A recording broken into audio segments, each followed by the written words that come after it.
तो चलिए अब इसी पूरे मसले पर चर्चा के लिए हमारे साथ हमारे खास मेहमान जुड़े हुए हैं। समीर बाकरे जी बीजेपी से प्रवक्ता हैं, जो कि कह रहे हैं कि अब तो ये सीजेपी पंजाब भी जाएगी। जंतर मंतर पर तो हो गया इनका काम, लेकिन पंजाब भी जाएगी।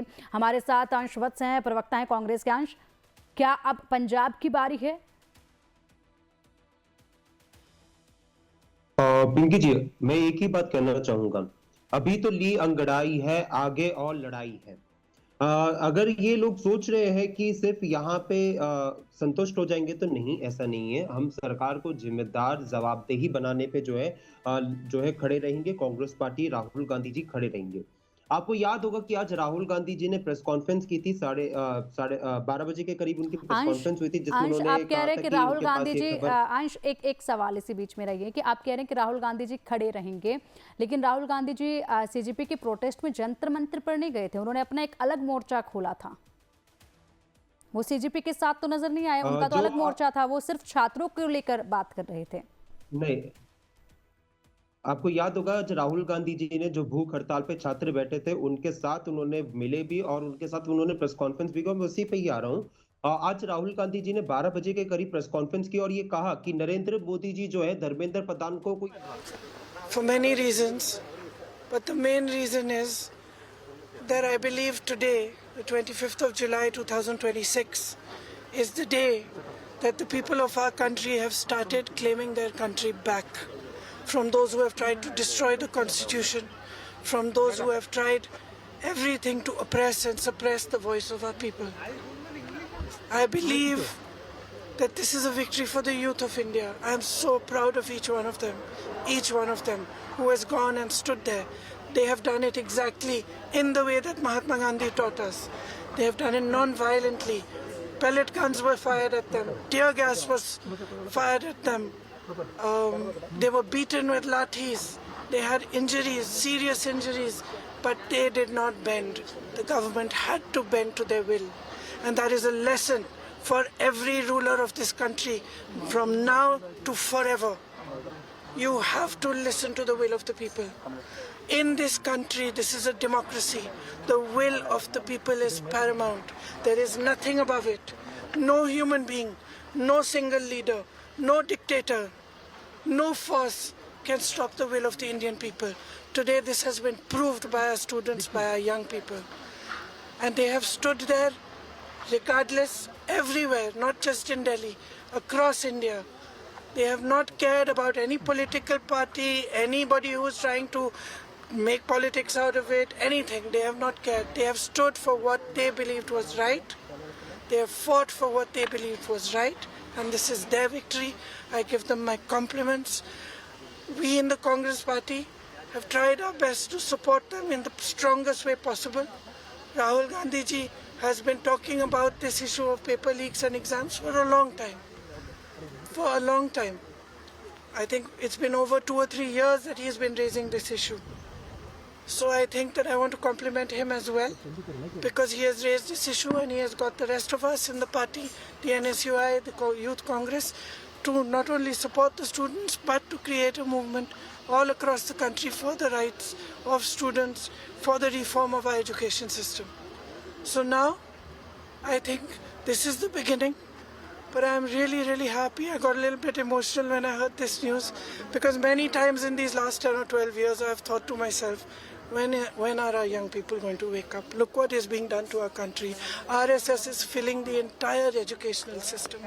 Every तो प्रियंका गांधी को हम सुन रहे थे। प्रियंका गांधी कह रही हैं कि वो इमोशनल हुई जब ये खबर आई सामने। एक बड़ी जानकारी इसी बीच, छात्रों पर लगे सभी केस रद्द किए जाएं, ये मांग की जा रही है। छात्रों पर लगे सभी केस जो है वो रद्द किए जाएं। छात्रों के परिजनों को मुआवजा दे सरकार।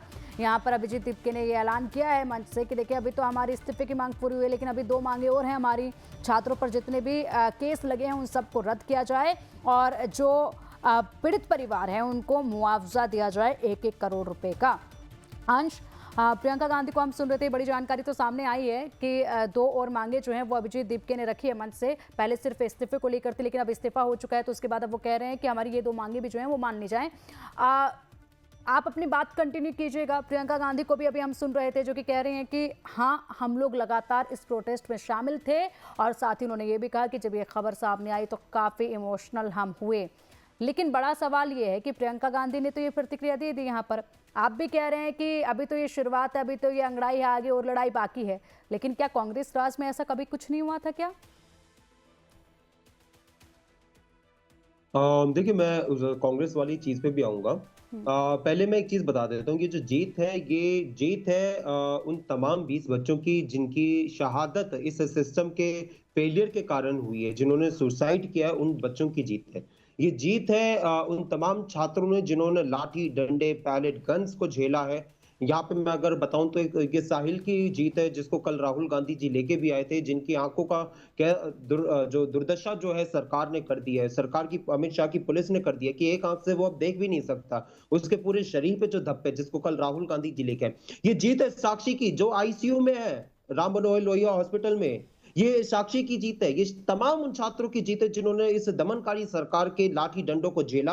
आपने कितना भी उनको रोकने का काम किया, आपने एनएसए लगाने की धमकी दी, आपने उनको धमकी दी कि आपके पासपोर्ट कैंसिल कर देंगे, आपने उनको धमकी दी कि भाई अब वहां पे पुलिस ने ये कर दिया कि भाई वहां पे फूड्स डिलीवरी एप्स नहीं जा सकते, स्विगी जोमेटो नहीं जा सकते, आपने सब चीज करने का कर दिया। वाइस चांसलर जो थे डीयू के, जेएनयू के, उन्होंने उनको रोकने का काम किया अपने छात्रों को कि आप अगर वहां पे जाएंगे तो आप पे कार्रवाई होगी। लेकिन छात्र रुके नहीं, अपनी मांग पर अड़े रहे और इस वजह से ये जीत हुई।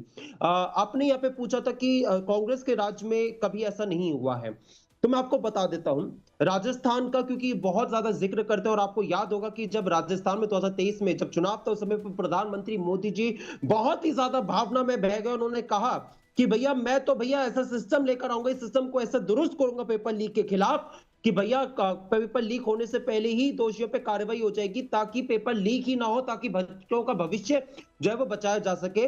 हम पहले ही उस पर काम करेंगे, इतनी सख्ती से काम करेंगे। लेकिन वो अलग बात है कि 2024 में फिर से नीट का पेपर लीक हुआ और उसके बाद भी आज पेपर लीक की संख्या नहीं रुक रही है। लेकिन आपने, क्योंकि राजस्थान की मैं बात कर देता हूं, राजस्थान में जब हमारी सरकार थी 2018 से 2023 तक 600 से ज्यादा अरेस्ट हमने वहां पे किए हैं। वहां पे हमने 200 के करीब जो है वहां पे एम्प्लॉइज जो थे उनको हमने हटाने का काम किया है। जिसमें मैं आपको बता देता हूं, जो पीसीएस पब्लिक सर्विस जो कमीशन है उसके मेंबर जो थे बाबूलाल कटारा, उनको अप्रैल 2023 में गिरफ्तार किया। ऐसे तमाम मेरे पास लिस्ट है लोगों की जिन लोगों को गिरफ्तार किया गया। इस देश में अगर सबसे ज्यादा मजबूत पेपर लीक के खिलाफ आज भी कोई कानून माना जाता है तो राजस्थान का माना जाता है, जिसको हमने जुलाई 2023 में संशोधित करने का काम किया था, जिसमें हमने 10 साल की सजा और 1 करोड़ के जो है उन पे जुर्माने का प्रावधान लगाया था। आज सच्चाई ये कि राहुल गांधी जी के जो छात्रों की गूंज कार्यक्रम था, ये उस गूंज की, छात्रों की गूंज, तमाम उन छात्रों के, देश भर के जो छात्र हैं उनकी गूंज की आज जीत हुई है। ये जीत हुई है कैसे हमारे 19वां यूथ कांग्रेस के कार्यकर्ताओं ने 50 डिग्री के टेम्परेचर में जो लाठी डंडे खाने का काम, ये तो वही वाली बात होगी, छात्रों ने अपनी लड़ाई लड़ी खुद सड़कों पर आकर, और अब आप लोग क्रेडिट लेने लगे हैं कि हमारी जो गूंज, हमने शुरुआत की थी गूंज की, और उसी का ये परिणाम है कि हमारे जो छात्र हैं आज जीत पाए हैं और शिक्षा मंत्री ने इस्तीफा दिया है। बच्चों का भी क्रेडिट लेंगे क्या? नहीं, पिंकी जी, आपको याद होगा मैंने अपनी जब बात का शुरू किया था, मैंने यहाँ पे नहीं, आप बताइए मुझे, नहीं आप मुझे बताइए, अंश आप मुझे बताइए एक बार कि सिवाय राहुल गांधी और प्रियंका गांधी ने 7 लोक कल्याण मार्ग के सामने धरना दिया एक दिन के लिए, ठीक है, उस वक्त वहां पर समाजवादी पार्टी से अखिलेश यादव भी पहुंचे हुए थे। मुझे सिर्फ एक दिन बताइए, कितने दिन प्रियंका गांधी, राहुल गांधी धरना प्रदर्शन पर बैठे हुए थे छात्रों के साथ कितने दिनों तक थे, कितने दिन बैठे हुए थे वो? पहली बात, क्रेडिट क्यों ले रहे हैं आप छात्रों ने अपनी लड़ाई खुद लड़ी है। आपने सवाल पूछ लिया ना, मैंने सवाल पूछ लिया, लेकिन क्रेडिट वाली बात मत कीजिए ना आप। पंजाब भी जाएंगे, राजस्थान का भी जिक्र होता है। पूछ लिया ना, अब सुन लीजिए प्लीज सुन लीजिए। मैं कह रहा हूं, मैंने अपनी वक्तव्य की शुरुआत साक्षी साहिल से किया, मैंने अपनी बात की शुरुआत उन 20 छात्रों से किया, मैंने अपनी बात की शुरुआत उन बच्चों से किया जिन पे जो है सरकार ने पैलेट गन्स वगैरह सब कुछ किया। मैंने अपना सबसे पहले कहा कि ये जीत उनकी जीत है। अब यहाँ पे आपको एक चीज बताइए, राहुल गांधी जी ने कभी मुद्दे को नहीं उठाया, जिसका जिक्र खुद प्रियंका गांधी जी ने भी किया कि राहुल गांधी जी पिछले कई सालों से उठा रहे हैं। आप मुझे एक चीज बताइए, राहुल गांधी जी ने जब 2024 में नीट का पेपर लीक हुआ, क्या तब नहीं बोला था सदन में? मेरे पास अब तारीख भी है, राहुल गांधी जी ने कब कब सदन में उस समय पे बोला, 20 जुलाई को बोला था, 21 जुलाई को बोला था, 22 जुलाई को बोला था 2024 में सदन में, जिस समय पर उनका माइक म्यूट कर दिया जाता था। किरण रिजिजू जी बाहर आके कहते थे वो तो अनकल्चर्ड बातें कर रहे हैं। मेरे पास वो तारीखें भी है, मेरे पास वो तारीख भी है जब राहुल गांधी जी ने छात्रों की गूंज के कार्यक्रम किए थे। मेरे पास वो तारीख भी है जब राहुल गांधी जी ने 2024 के प्रभावित छात्रों से भी मिले, 2026 के प्रभावित छात्रों से मिले। प्लीज आपने पूछ लिया, मेरे को बोलने दीजिए प्लीज। मेरे पास वो भी तारीख है जब इंडियन भारतीय युवा कांग्रेस ने राजस्थान में बहुत जो है वहां पे वाटर कैनन जिन्हें लाठी डंडे खाए, भुवनेश्वर में खाए, छत्तीसगढ़ में खाए, इंदौर में खाए, उसमें तमाम जगहों पे खाए, वहां पे लाठी डंडे खाए। आपको उनको नकार देंगे 50 डिग्री के टेम्परेचर में। आप उस बात को नकार देंगे कि उन्होंने जो कोटा में छात्रों की गूंज की, जहां पर उन्होंने कांग्रेस बीजेपी वो सब जब हुआ उस वक्त कुछ भी बदलाव नहीं हुआ था। अंश, जिस वक्त ये सब कुछ हुआ कुछ बदलाव नहीं हुआ था, ना शिक्षा मंत्री ने इस्तीफा दिया था, कुछ भी नहीं हुआ था। शिक्षा मंत्री ने अब इस्तीफा दिया है। यहाँ पर जंतर मंतर पर राहुल गांधी, प्रियंका गांधी कितने दिन बच्चों के साथ बैठे थे ये बताइए। और सबसे बड़ी बात है, आम आदमी पार्टी से संजय सिंह लगातार जंतर मंतर पर जा रहे थे। उन्होंने भी ये कहा था, जैसे ही राहुल गांधी प्रियंका गांधी सड़कों पर उतरे, उन्होंने भी ये कहा था कि अब इस पूरे मसले पर राजनीतिक क्रेडिट लेने की होड़ जो है वो मच गई है। अखिलेश यादव तक ने ये कहा था सदन के भीतर कि लोकसभा स्पीकर ओम बिरला जी ने बीजेपी की बात सुन ली है, कांग्रेस के सांसदों की बात सुन ली, लेकिन हमारी नहीं सुन रहे। तो क्या अंदर खाने में बातचीत हो चुकी है? अब नहीं, ठीक है, चलिए समीर जी कुछ कह रहे हैं इस पर। अंश, समीर जी को सुन लेते हैं। मैंने बहुत मौका दिया, पिंकी जी ने पहले मुझे मैंने बहुत मौका दिया आपको। समीर जी को सुन लेते हैं। क्या इस बात को हम नकार सकते हैं? चलिए, अखिलेश यादव प्रेस कॉन्फ्रेंस कर रहे हैं, अब उनको सुन लेते हैं, उसके बाद आएंगे आप लोगों के पास। उन लोगों से मिलकर के आया, परिवार के सभी सदस्यों से मिलने का मुझे मौका मिला। बेटे हमारे बगल में हैं, इन्होंने और इनके साथियों ने पूरी सेवा की है। जब वो तकलीफ और परेशानी और बीमारी की हालत में थे, तब भी देखभाल, उनकी पूरी दवाई, इलाज या क्या उस समय ज़रूरत है उनको पूरा किया। एक ऐसे इंसान को हम लोगों ने खोया जो पूरा जीवन उसने गुजार दिया लोगों की सेवा में। उन्होंने अपनी पहचान, अपनी मेहनत से और उनका परिचय और जो सम्मान उन्होंने पाया, शायद उत्तर प्रदेश की राजनीति में इतना लोकप्रिय विधायक कोई नहीं रहा होगा, जिसका सम्मान हर वर्ग के लोग करते थे, हिंदू हो, मुस्लिम हो या किसी समाज के लोग रहे होंगे।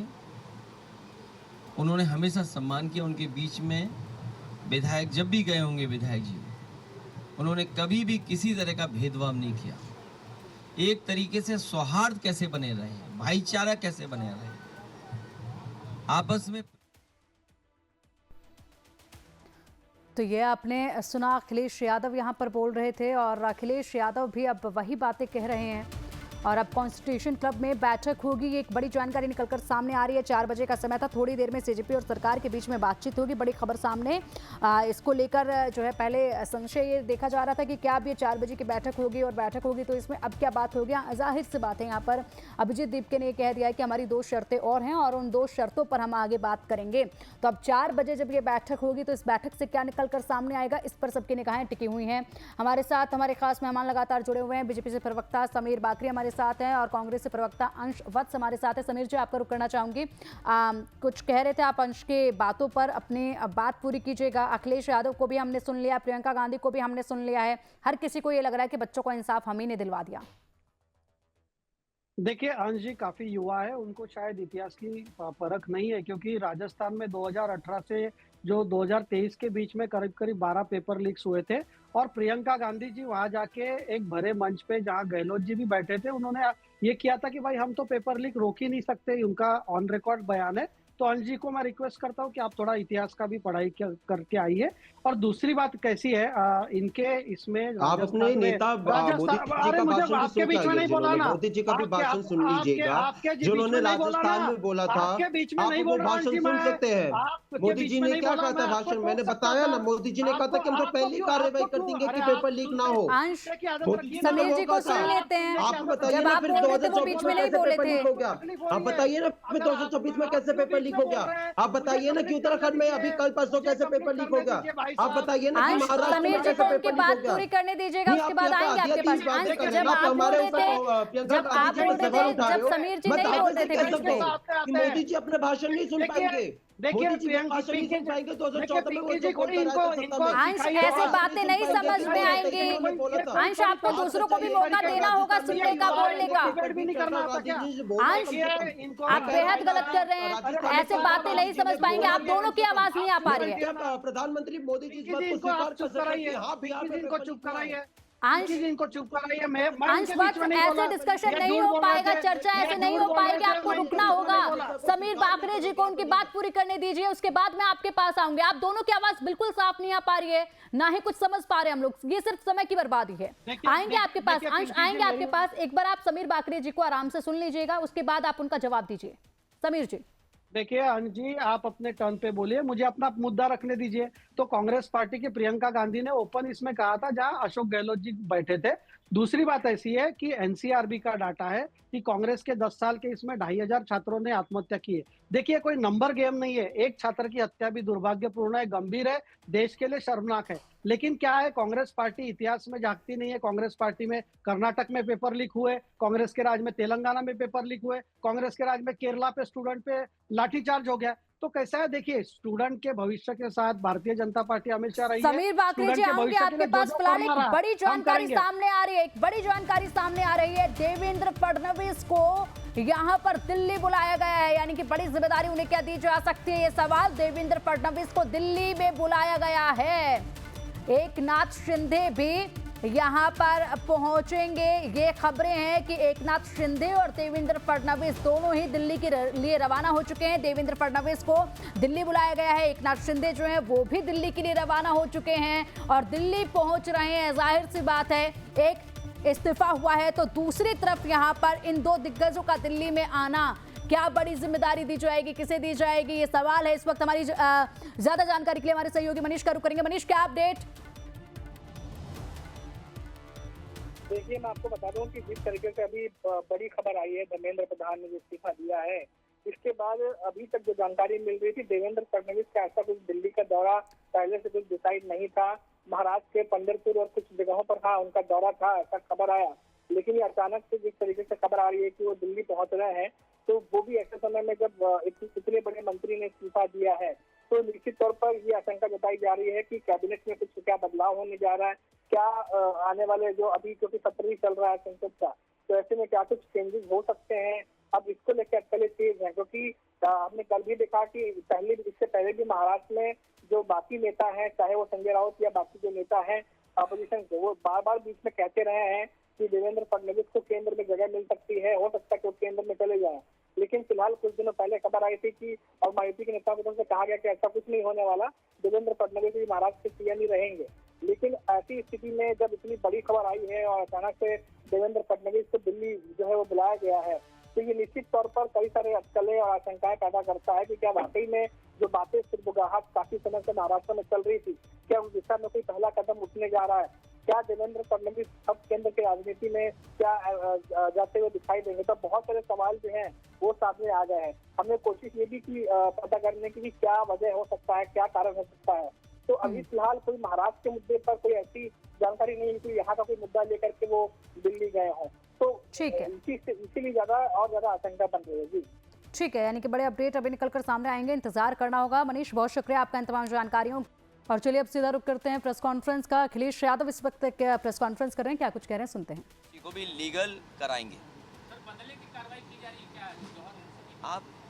आप जानते नहीं उस सरकार को, सरकार नफरत फैलाने वाली है। लेकिन देखिए, जो नफरत फैलाने वाले लोग थे और जो नकारात्मक पैसा खर्च करते थे, सोशल मीडिया में बदनाम करते थे लोगों को, जो सोशल मीडिया में कैरेक्टर असैसिनेशन करते थे, उनको कैसे झुकना पड़ा सोशल मीडिया पे। कैमरे यूं चलते थे, यूं करना पड़ गया। अखिलेश जी, बहुत सारे लोग कह रहे हैं कि खास मजहब से ताल्लुक रखने वाले लोगों के ज़्यादा सरकार चला रही है। अभी विषय केवल शिक्षा परीक्षा का रखिए, और वो बात मैंने कह ही दिया कि नफरत फैलाने वाली सरकार है।